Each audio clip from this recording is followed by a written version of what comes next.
కొన్ని హెల్త్ సహకరించండి, కొన్ని చనిపోయింది సహకరించండి మీరు.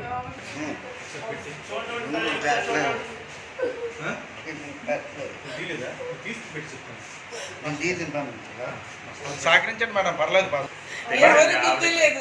నేనే ఇప్పుడు చేసిన హెరాస్మెంట్ కి సూసైడ్ చేసుకుందాం డిసైడ్ అయ్యి నేనే ఆగి ఉన్న వెహికల్ నేనే గుద్దేశాను. నేనే స్పీడ్ 140 వచ్చి నేనే గుద్దేశాను. నాకు ఏ ట్రీట్మెంట్ వద్దు, లెట్ మీ డై. చాలా ప్రాబ్లమ్స్ ఫేస్ చేస్తాను, నా వల్ల కావట్లేదు. మేడం మీరు ఎక్కడి నుంచి వచ్చారు? నేను దగ్గర నుంచి వచ్చాను. నన్ను ఇట్లా వదిలేయండి, నాకు ఏ ట్రీట్మెంట్ కూడా వద్దు. ఎవరు గుర్తు లేదు. నేనే ఇప్పుడు చేసిన హెరాస్మెంట్ కి సూసైడ్ చేసుకుందాం డిసైడ్ అయ్యి నేనే ఆగి ఉన్న వెహికల్ నేనే గుద్దేశాను. నేనే స్పీడ్ 140 వచ్చి నేనే గుద్దేశాను. నాకు ఏ ట్రీట్మెంట్ వద్దు, లెట్ మీ డై. చాలా ప్రాబ్లమ్స్ ఫేస్ చేస్తాను, నా వల్ల కావట్లేదు. మేడం మీరు ఎక్కడి నుంచి వచ్చారు? నేను దగ్గర నుంచి వచ్చాను. నన్ను ఇట్లా వదిలేయండి, నాకు ఏ ట్రీట్మెంట్ కూడా వద్దు.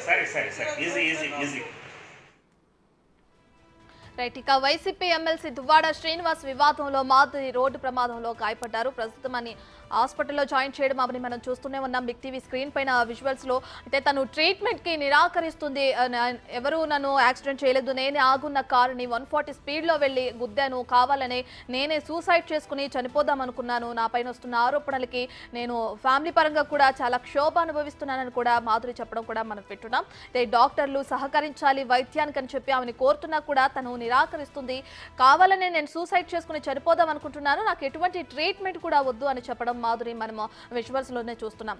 అయితే ఇదే విషయానికి సంబంధించి మరింత సమాచారాన్ని మా ప్రతినిధి రాము అందిస్తారు. రైట్ రాము, అటు దువ్వాడ శ్రీనివాస్ తో కలిసి పార్టీ పరంగా నేను పనిచేయడానికే ముందుకొచ్చాను, కానీ ఎటువంటి సంబంధం లేదు మాకు, దయచేసి వివాదంలో నన్ను లాగొద్దని చెప్పి కూడా మాధురి ఇంతకు ముందు మనం చెప్పడం చూస్తున్నాం.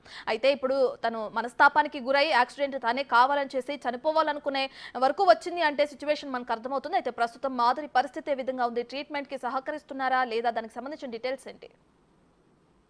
రత్న ప్రస్తుతం అయితే మాధురి పలాస హాస్పిటల్లో ట్రీట్మెంట్ తీసుకుంటున్నారు. అయితే ఆవిడ ప్రస్తుతానికి అయితే ట్రీట్మెంట్ కి సహకరిస్తున్నట్టు కూడా లేదు, ఎందుకంటే ఆవిడ మానసిక పరిస్థితి అయితే చాలా ఆందోళనకరంగా ఉంది.